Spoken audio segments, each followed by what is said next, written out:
Top quality और consistent performance के लिए सिर्फ सिल्वर पंप नाम याद रखना।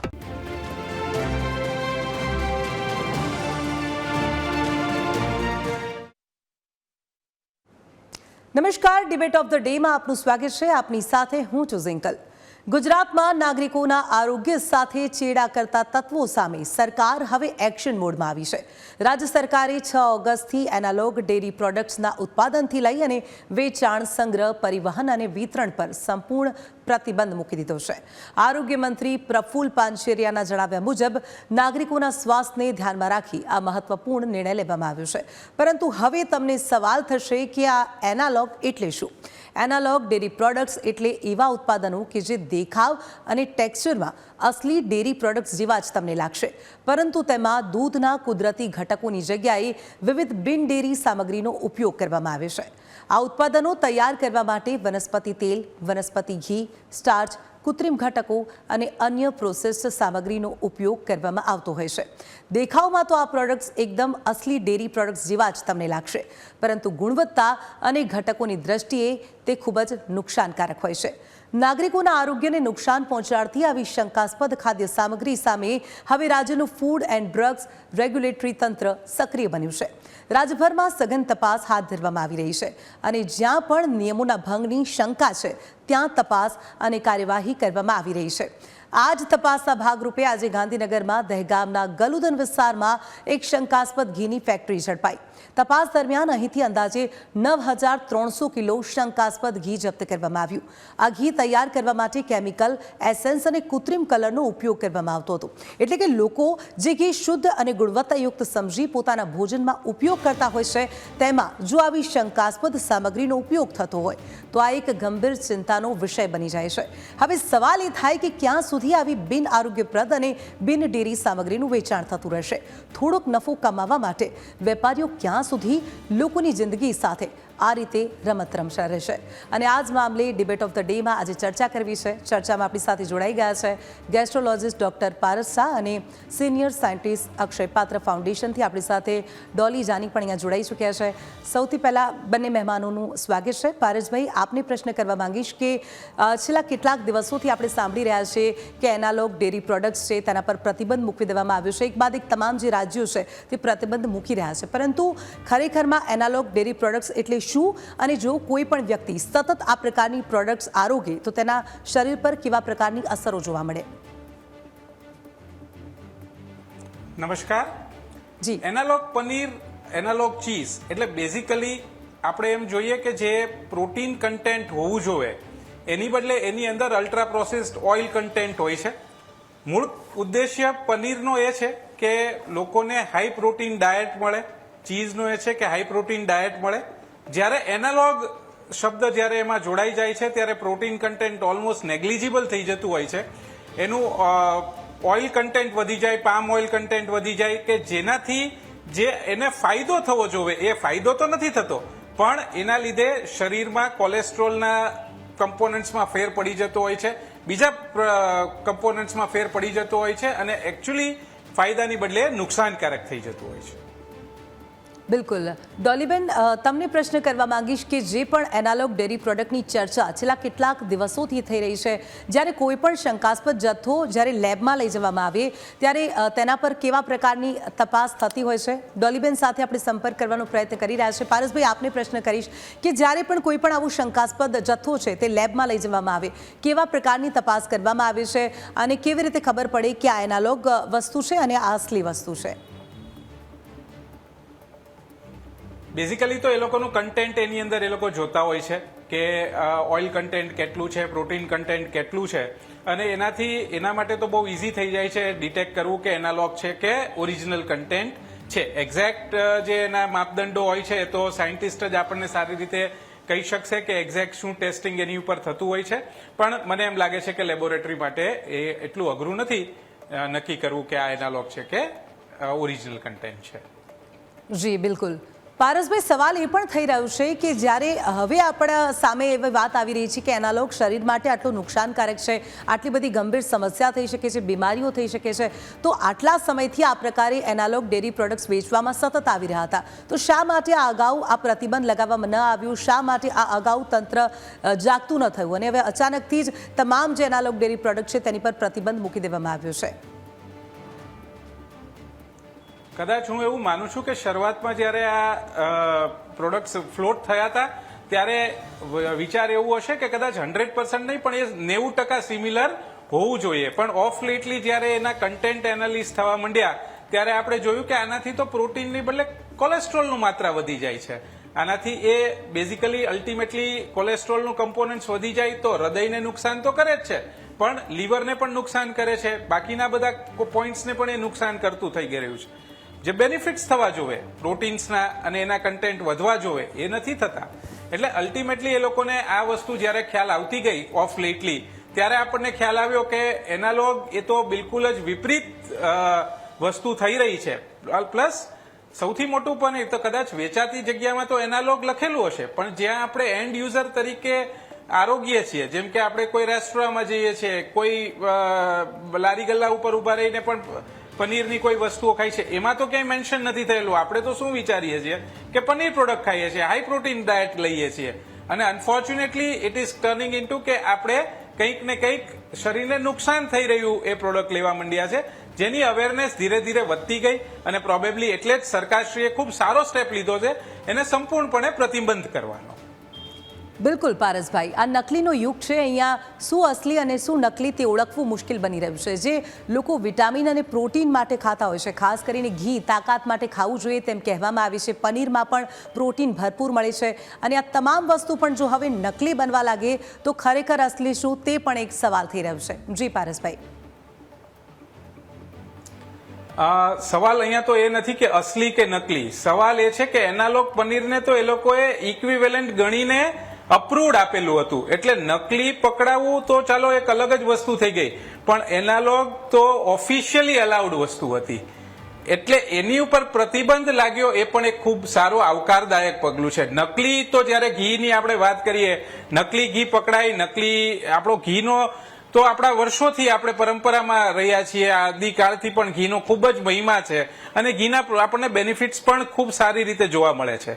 એ જ ઘી જ્યારે આપણે આરોગીએ છીએ અને આપણને ખ્યાલ પણ નથી કે નકલી ઘી આપણે આરોગી લીધું અને એના જે નુકસાન થાય, હૃદયમાં નુકસાન થાય, ઓવરઓલ લીવરમાં નુકસાન થાય, આપણી ગટ ઇમ્યુનિટીમાં નુકસાન થાય, એ તો ખૂબ જ નુકસાનકારક છે. પણ એનાલોગ જે વસ્તુ જે છે એ તો એક સમયે મને એમ લાગે છે કે ઓફિશિયલી એલાઉડ હતી અને લોકો એને ઓફિશિયલી એલાઉડ હતી એટલે સારી રીતે વાપરતા હતા, વ્યાપકપણે વાપરતા હતા, ઇકોનોમિકલ ફાયદાના દ્રષ્ટિએ પણ વાપરતા હતા, અને અજાણ્યાપણે પણ આપણે જ્યારે એ આરોગી લેતા હતા ત્યારે આપણને નુકસાન ખૂબ થઈ રહ્યું હતું. એટલે અસલી નકલી કરતા આમાં તો વપરાવા માટે ઓફિશિયલી અલાઉડ વસ્તુ પણ જ્યારે નુકસાન થઈ રહી છે ત્યારે એનો પ્રતિબંધ ખૂબ જરૂરી છે.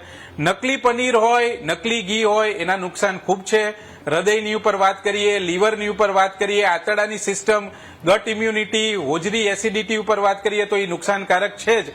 અને એવું નથી કે આજે આરોગ્ય એટલે કાલે એનું નુકસાન થશે, પણ ધીરે ધીરે એ સ્લો પોઈઝન તરીકે આપણા શરીરના કોલેસ્ટ્રોલના કમ્પોનન્ટ વધારી દેશે, એલડીએલનું કમ્પોનન્ટ વધારી દેશે, ટ્રાઇગ્લિસરાઇડ્સનું કમ્પોનન્ટ વધારી દેશે, યંગ એજમાં હાર્ટ બ્લોક્સ થવાની શક્યતાઓ વધારી દેશે, લીવરની ચરબીનું પ્રમાણ વધી જશે, ફેટી લીવર કન્વર્ટ્સ જ્યારે સિરોસિસ એટલે કે લીવર સંકોચાઈ જાય અને લીવરનું કાર્યક્ષમતા ઘટી જાય ત્યારે લોંગ રન ઉપર તો આ ઘણા જ નુકસાનકારક સાબિત થઈ શકે છે.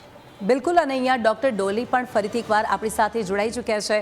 ડોલીબેન, ચર્ચા એ ચાલી રહી છે કે એનાલોગ વસ્તુ હોય કે પછી ભેળસેળયુક્ત વસ્તુ, પરંતુ લોકોના સ્વાસ્થ્ય સાથે ચેડા થઈ રહ્યા છે, લોકોના આરોગ્ય સાથે ચેડા થઈ રહ્યા છે.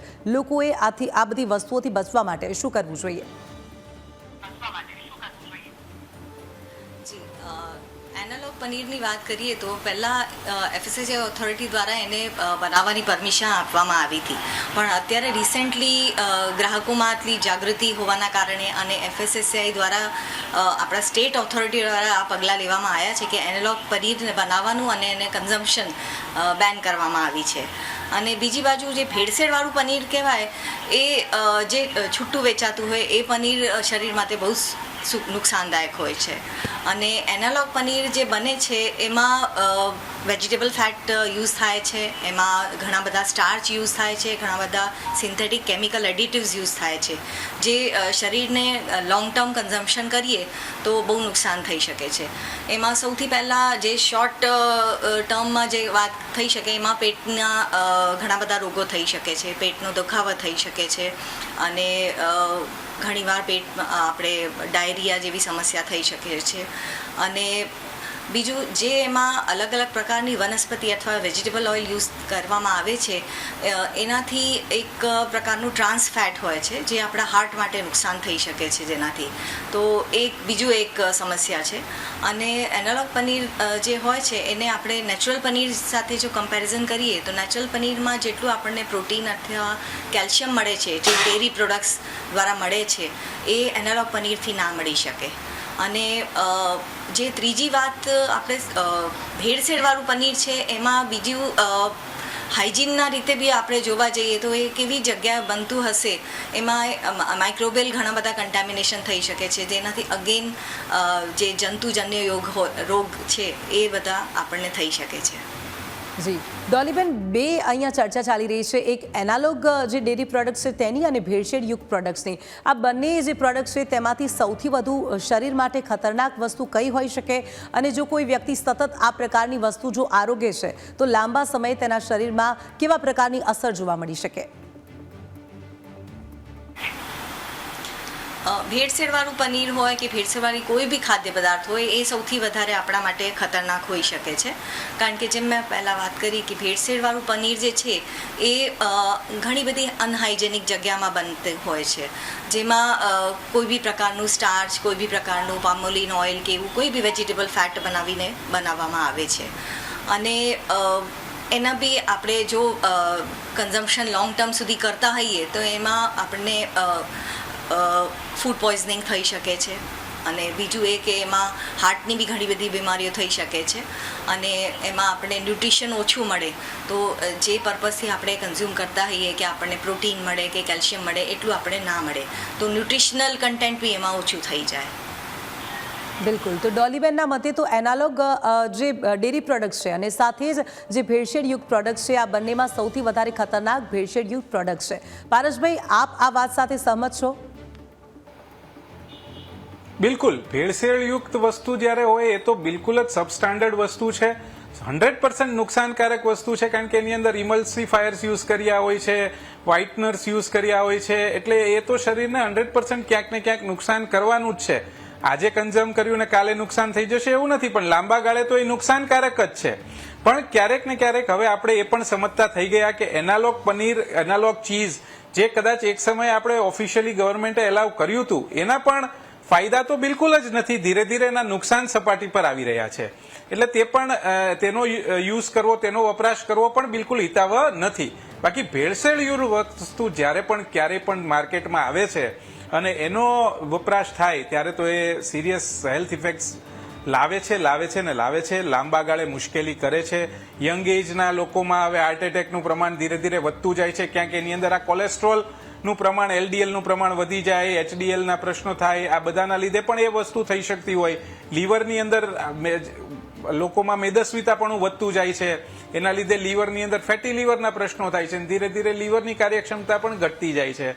આ બધા જ નુકસાનો જ્યારે ભેળસેળયુક્ત વસ્તુ આપણે લઈએ છીએ ત્યારે આપણે જોઈએ જ છીએ. અને કદાચ એનાલોગમાં પણ હવે એ આપણી સામે આવી રહ્યું છે કે એ પણ નુકસાનકારક છે જ.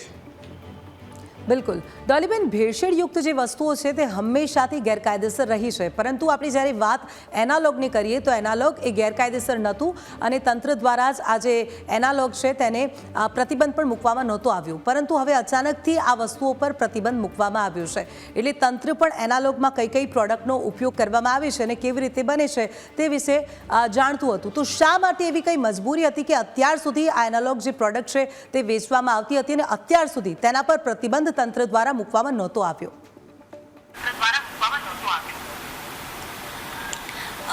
જે ફૂડ પ્રોસેસિંગ હોય છે એનું મેઇન પર્પઝ એ હોય છે કે દેશમાં કે અથવા કોઈ બી રાજ્યમાં જે ખાદ્ય પદાર્થ હોય છે એની ઉણપ ઓછી કરે. તો આ જે એનાલોગ પનીર છે એની ટેકનોલોજી આપણા દેશમાં વિકસાવેલી નથી, આ વિદેશોમાંથી આવી છે. જેમ આપણે અલગ અલગ પ્રકારનું દૂધ ધીમે ધીમે વેચાતું થયું. પહેલાં એક સિમ્પલ દૂધ મળતું હતું, પછી એમાં toned milk, standard milk, full cream milk, half fat milk, એવી રીતના ઘણા બધા પ્રકારના મિલ્ક મળવા માંડ્યા. એવી જ રીતે પનીરમાં બી ડિફરન્ટ વેરાયટી નું એટલે એક્સપેરિમેન્ટેશનથી એવું બનાવવામાં આવે છે જેનાથી વેજીટેરિયન નોન ડેરી જે પનીર કહેવાય, જેને એનાલોગ પનીરના રીતે આપણે કહીએ છીએ, જેમાં ડેરીનું પ્રમાણ ઓછું હોય અને વેજીટેબલ ફેટ્સ અને વેજીટેબલ ઓઇલ્સ વધારે યુઝ થાય એવા પ્રોડક્ટ્સ વિકસાવવામાં આવ્યા. અને એની ઓબ્વિયસલી એની પ્રોસેસિંગ અને એમાં જે ઇન્ગ્રીડિયન્ટ્સ યુઝ થાય છે એનું કોસ્ટિંગ બી થોડું ઓછું થઈ જાય. તો માર્કેટમાં એનાલોગ પનીર જે છે એનું as compare to dairy paneer એનું કોસ્ટ બી થોડું ઓછું આવે છે. તો જો ગ્રાહક કે અથવા આપણે લેબલ પર વાંચીએ અને જાણતા વિચારતા આ વસ્તુ ખરીદીએ તો એને છેતરાવાનું ના કહેવાય. તો અમારી બધાને એ જ સલાહ છે કે જ્યારે બી કોઈ પ્રોડક્ટ આપણે ખરીદો તો એના ઉપર લેબલ બરાબર વાંચો કે પનીર જે છે એ ડેરી બેઝ પનીર છે અથવા તો આ એનાલોગ પનીર છે. હવે સાથે સાથે આપણે એક બીજી વસ્તુ બી બધા જાણતા હશે, જેમ કે ટોફુ બી એક પનીરની જેવી જ એક વસ્તુ હોય છે, પણ it is also known dairy એક પનીરની જગ્યા ખવાતી એક વાનગી બનાવવામાં આવે છે, જે સોયાબીનથી બને છે. તો એનું બી લુક્સ કહેવાય કે એનું ટેસ્ટ એ ઘણું બધું પનીરથી મળતું આવે છે. તો એ પ્રકારે ટોફુ ઇઝ પરફેક્ટલી લીગલ વસ્તુ છે, બધા જાણે છે કે આ ટોફુ શું છે, એ પનીર નથી. એવી જ રીતે આ એનાલોગ પનીર બી જે બનાવવામાં આવ્યું એ પ્રમાણે જ એ વસ્તુનું એક વિકાસ થયું અને વેચવાનું શરૂ થયું. એના ઉપર ઘણા બધા ધારાધોરણ બન્યા, એનું પેકેજિંગ અને લેબલિંગ બધા જ નોર્મ્સ એના ઉપર લાગુ થયા. પણ તો પણ ગ્રાહકોને ઘણી બધી વસ્તુઓનું અવેરનેસ નથી હોતી, તો એના લીધે ઘણા ગ્રાહકો છેતરાય છે. તો મને લાગે છે એટલે જ તંત્રે આ નિર્ણય લીધો કે આ વસ્તુની અત્યારે આપણા રાજ્યમાં કે આપણા ગ્રાહકોને જરૂર નથી, તો એને બેન મૂકવામાં આવે. જી ડોલીબેન, એટલે કે આપનું કહેવું છે કે કોઈ પણ ડેરી પ્રોડક્ટ હોય એ સસ્તામાં મળે તે માટે આ એનાલોગ જે પ્રોડક્ટ છે તે અત્યાર સુધી ચાલતી હતી અને હવે અચાનકથી તેના પર પ્રતિબંધ મૂકી દેવામાં આવ્યો છે. પરંતુ પારસભાઈ, અહીંયા સવાલ એ થઈ રહ્યો છે કે કોઈ પણ વસ્તુ સસ્તામાં મળશે એટલે કંઈ પણ મિલાઈને આપી દેવું, લોકોના સ્વાસ્થ્ય સાથે કેવી અસર થશે, લોકોના આરોગ્ય સાથે જે ચેડા થઈ રહ્યા છે તે બાબતનું શું ધ્યાન લેવામાં નહીં આવતું હોય? અને હવે એક સવાલ એવો પણ થઈ રહ્યો છે કે આ સિવાય પણ અત્યારે બજારમાં અનેક એવી વસ્તુઓ છે જે સસ્તામાં મળતી હશે, તો શું સસ્તામાં મળતી જે પ્રોડક્ટ છે તે તમામ પ્રોડક્ટ હવે આપણે શંકાસ્પદ ગણી શકીએ? મુશ્કેલી એ છે કે જ્યારે એનાલોગ પનીરની વાત એક્સેપ્ટ થઈ હશે ત્યારે એને આપણે બાયોસિમિલર ગણ્યું હશે કે કદાચ એ 100% નહીં પણ 90-95% તો સિમિલર હશે. અને પનીરનું, દૂધનું, મિલ્ક પ્રોડક્ટ્સનું ઉત્પાદન એટલું ન થાય, જેમ કે ઉનાળામાં ઘટી જાય તો એ સમયે બજારમાં એની શોર્ટેજ ના ઊભી થાય, એટલે બાયોસિમિલર વસ્તુ કદાચ એ લોકોએ, સરકારે અને બીજા બધાએ ગ્રુપે એક્સેપ્ટ કરી હશે. પણ એ બનાવવાની જે સ્ટાન્ડર્ડાઇઝેશનની કદાચ ક્યાંય પ્રોસેસ જ લેખિત નહીં હોય કે એમાં છેડા કરીને લોકોએ કદાચ એ પ્રશ્ન શું ઊભો કર્યો કે એનાલોગ પનીરને સંપૂર્ણપણે ડિવિએટ કરી દીધું. કદાચ 95% ફાયદો થતો હોય અને નુકસાનનું પ્રમાણ ન હોય તો એ સારો પ્રોડક્ટ હોઈ શકત, એવો જ્યારે આ વસ્તુ એક્સેપ્ટ થઈ ત્યારે વિચાર આવ્યો. પણ લોકોએ જ્યારે એનું કોઈ સ્ટાન્ડર્ડાઇઝેશન નથી, એનું આટલું કન્ટેન્ટ હોવું જોઈએ એ નથી ને ખૂબ જ દુરુપયોગ કર્યો, ત્યારે ખબર પડી કે બાયોસિમિલરની તો વાત જ ન રહી, અલ્ટિમેટલી તો એ નુકસાનકારક પ્રોડક્ટ થઈ ગઈ. અને જ્યારે એ વાત સપાટી ઉપર આવતી ગઈ ત્યારે તો એને પ્રતિબંધ લગાડવા સિવાય કોઈ વસ્તુ નથી. એટલે સસ્તા કરતા ઉણપ ઓછી રહે, એની શોર્ટેજ ઓછી રહે, એટલા માટે એ બન્યું હશે. અને મને લાગે છે કે સસ્તામાં તો અત્યારે કદાચ એટલો મોટો પૈસાનો ડિફરન્સ એન્ડ યુઝર ગ્રાહકને તો નહીં જ હોય, પણ વેપારી કે પ્રોડક્શન જે કરતા હશે એને જ્યારે એમાં કંઈક શોર્ટકટ કર્યા કે એમાં કંઈક એને ચેન્જીસ લાવ્યા જેથી એને રેટ એનો ઘટી ગયો, અને એટલા માટે એટલે માણસ સસ્તું છે એટલો એ ખાય છે એવું તો નથી, પણ ડેફિનેટ થોડોક 19-20નો અંતર હશે. પણ જ્યારે આપણને એમ હતું કે એની બેનિફિટ્સ ઓલમોસ્ટ સારા છે, 90-95% બેનિફિશિયલ છે, પણ 100% પામ ઓઇલમાંથી જ બનવા માંડ્યું, એની અંદર ઇમલ્સિફાયર્સ, વ્હાઇટનર્સનો પ્રમાણ, કેમિકલ જ થવા માંડ્યો અને એ અલ્ટિમેટલી નુકસાનકારક થઈ ગયું. બાકી સસ્તું છે એટલે સારું છે, કદાચ દરેક વખતે તો એ નથી હોતું, પણ આની અંદર તો ઇક્વિવેલન્ટ કોસ્ટ પણ હશે તો પણ એ નુકસાન જ કરતું છે. એટલે સ્ટાન્ડર્ડાઇઝેશન જ્યારે આપણે ન કરી શક્યા, એક ધારાધોરણ ફિક્સ ન કરી શક્યા કે એનાલોગ પનીરમાં આટલું કન્ટેન્ટ હોવું જોવે અને આ વસ્તુ હોવી જોવે, એના બેનિફિટ્સ, અને એ પ્રેક્ટિકલી શક્ય ન થયું અને એટલા લીધે જ એનો મિસયુઝ ખૂબ થયો અને એને જ કારણે આપણે જોયું કે એના સાઈડ ઇફેક્ટ્સ પણ ખૂબ દેખાવા માંડ્યા. એટલે આપણી પાસે પ્રેક્ટિકલી એ બંધ થાય એ ખૂબ જ જરૂરી છે. અગેન મેં કીધું એમ કે આપણને ખબર નથી, આપણે રેસ્ટોરન્ટમાં જઈએ છીએ તો ત્યાં ક્યાંય બોર્ડ નથી મારેલું કે અહીંયા એનાલોગ પનીર વાપરવામાં આવે છે કે રિયલ પનીર વાપરવામાં આવે છે. આજે આપણે ફરસાણની દુકાને જઈએ છીએ તો એ લોકો લખે છે કે અમે આ તેલ વાપરીએ છીએ. ક્યાંય રેસ્ટોરન્ટમાં આપણે જોયું નથી કે એ લોકો એનાલોગ પનીર વાપરે છે કે રિયલ પનીર. આપણે શું વિચારીએ કે ચલો રેસ્ટોરન્ટમાં જઈએ તો પનીર વાળી પ્રોડક્ટ ખાઈએ તો એટલી હાઈ પ્રોટીન પ્રોડક્ટ્સ આપણને મળે, અને જો ત્યાં જે એનાલોગ પનીરનો ઉપયોગ થઈ રહ્યો છે તો એ તો આપણા હેલ્થ સાથે ડેફિનેટલી ચેડા થઈ રહ્યા છે અને આપણને ફાયદાની બદલે 100% નુકસાન તરફ જઈ રહ્યા છે. અને ત્યાં તો એમ વિચારો કે પૈસાનો પણ કોઈ ફાયદો નથી. ત્યાં આપણે એ હોટલમાં પૈસા બચાવવા તો ગયા જ નથી, પૈસા તો ઇક્વિવેલન્ટ લે છે, પણ ક્યાંક ને ક્યાંક દુરુપયોગ થઈ ગયો અને એ દુરુપયોગ જ્યારે સપાટી પર આવ્યો ત્યારે એક ખૂબ જ આવકારદાયક સ્ટેપ છે કે આ બંધ કર્યું, એનું બેન કર્યું. જાગ્યા ત્યારથી સવાર એ ગણીને આપણે આગળ વધીએ આમાં તો. બિલકુલ. હાલ તો દેશના લગભગ 4 જેવા રાજ્યો છે કે જ્યાં એનાલોગ જે પ્રોડક્ટ છે તેના પર પ્રતિબંધ મૂકી દેવામાં આવ્યો છે. અને ડોલીબેન, અત્યારે તો જે તંત્ર છે સફાળું જાગ્યું છે, તમામ જગ્યાએ જઈ અને દરોડા પાડવામાં આવે છે, જે પણ શંકાસ્પદ જથ્થો છે તેની તપાસ કરવામાં આવી રહી છે. એટલે હાલ તો તંત્રની કામગીરી સરાહનીય છે, પરંતુ ડર એ લાગી રહ્યો છે કે થોડા સમય બાદ ફરીથી પરિસ્થિતિ જે હતી તે યથાવત ન થઈ જાય, કારણ કે આપણા અહીંયા એક ભ્રષ્ટાચાર છે અને ભ્રષ્ટાચારના કારણે ફરીથી જે પરિસ્થિતિ જૈસે તે થઈ જતી હોય છે. જી, આ ઇમ્પ્લિમેન્ટેશન બી એટલું જ ઇમ્પોર્ટન્ટ છે. આ બેન મૂકવામાં આવ્યું છે એની જોડે જોડે જ એનું મોનિટરિંગ અને કોન્સ્ટન્ટલી આ જે સેમ્પલ્સ લેવાના અને સરકાર માન્ય પ્રયોગશાળામાં એનું ટેસ્ટિંગ કરાવવાનું, વેરિફિકેશન કરવાનું બી એટલું જ જરૂરી છે. કારણ કે અત્યારે આ બધી ચર્ચાઓ થઈ રહી છે, ન્યૂઝમાં આવી રહ્યું છે, એટલે ગ્રાહકોના અને અધિકારીઓના બધાના ધ્યાનમાં આ બધું વસ્તુ રહેશે. કાલ ઉઠીને કોઈ બીજી વસ્તુ આવશે તો આ કદાચ એના ઉપરથી ધ્યાન થોડું ઓછું થઈ જશે. તો એટલે મારું એવું માનવું છે કે કોન્સ્ટન્ટ અને રેગ્યુલર સ્ટ્રિક્ટ એન્ફોર્સમેન્ટ માટે આ જરૂરી છે કે આપણે રેગ્યુલર સેમ્પલિંગ થાય, વસ્તુઓની તપાસ થાય અને જે ટ્રેડર્સ છે અથવા જે સેલર્સ છે એમને બી એટલું જ એકાઉન્ટેબલ બનાવવામાં આવે. જેમ પારસભાઈએ કીધું કે હોટલમાં બી ઘણા બધા સ્ટેટ્સમાં ઓલરેડી આ રૂલ આવી ગયું છે. હોટલ્સમાં બી આ ડિક્લેર કરવાનું જરૂરી છે કે હોટલમાં એનાલોગ પનીર યુઝ થઈ રહ્યું છે અથવા ડેરી પનીર યુઝ થઈ રહ્યું છે. તો એવી જ રીતે એટલી એકાઉન્ટેબિલિટી આપણને જોઈએ અને કોન્સ્ટન્ટ એના ઉપર કામગીરીની જરૂર છે. બિલકુલ. પારસભાઈ, આપને એ પ્રશ્ન કરવા માંગીશ કે આપે જે વાત કરી એ ખૂબ સાચી છે. હોટલ અને રેસ્ટોરન્ટમાં પણ આપણે જોવા નથી ગયા કે એનાલોગ પનીરનો ઉપયોગ થાય છે કે પછી આ દૂધમાંથી બનાવેલું અસલી પનીર છે. જ્યારે પણ કોઈ લોકો આ પ્રકારે જો બહાર ખાવા જાય, શું ધ્યાન રાખવું જોઈએ અને ઘરે પણ કોઈ પ્રોડક્ટ લાવે તો શું ધ્યાન રાખવું જોઈએ તેમણે? મારી તો એઝ અ ગેસ્ટ્રોએન્ટરોલોજીસ્ટ એ સલાહ છે કે આપણે શું ખાઈએ છીએ ને એ આપણે ખૂબ વિચારીને ખાવું જોઈએ. શુગરી પ્રોડક્ટ્સ પણ એટલા જ આપણને નુકસાનકારક છે.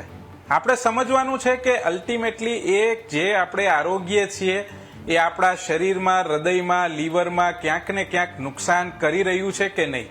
વધુ પડતું ચીઝ, આપણી અંદર એવો ટ્રેન્ડ છે કે ભાઈ મને તો ખાલી સાદું વડાપાવ ન ભાવે, મારે તો ડબલ ચીઝ વાળું, ડબલ એક્સ્ટ્રા બટર જોવે. પ્રોડક્ટ આપે છે એમાં એમ કે થોડુંક વધુ ચીઝ ઉમેરી દો. હવે આપણે પણ સમજવાનું છે કે એ 20, 30, 50 રૂપિયાની વસ્તુ આપે છે, એમાં આટલું બધું ચીઝ કે બટર નાખે છે, એને પોસાતું હશે? અને પોસાતું નહીં હોય તો એ ધંધો કેવી રીતે કરતો હશે? એટલે ક્યાંક ને ક્યાંક એ પણ ખોટું જ કરી રહ્યો છે. આપણે પણ વિચારવાનું છે કે એટલું બધું બટર એક પાવ કે એક વડાપાવમાં ખાવાનું છે? એટલું બધું ચીઝ ખાવાનું છે?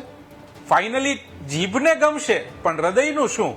એક સાદો નિયમ છે કે જે જીભને ગમે છે ને એ હૃદયને નથી ગમતું, અને જે હૃદયને સૂટ થાય છે ને ક્યાંક ને ક્યાંક જીભને નથી ગમતું.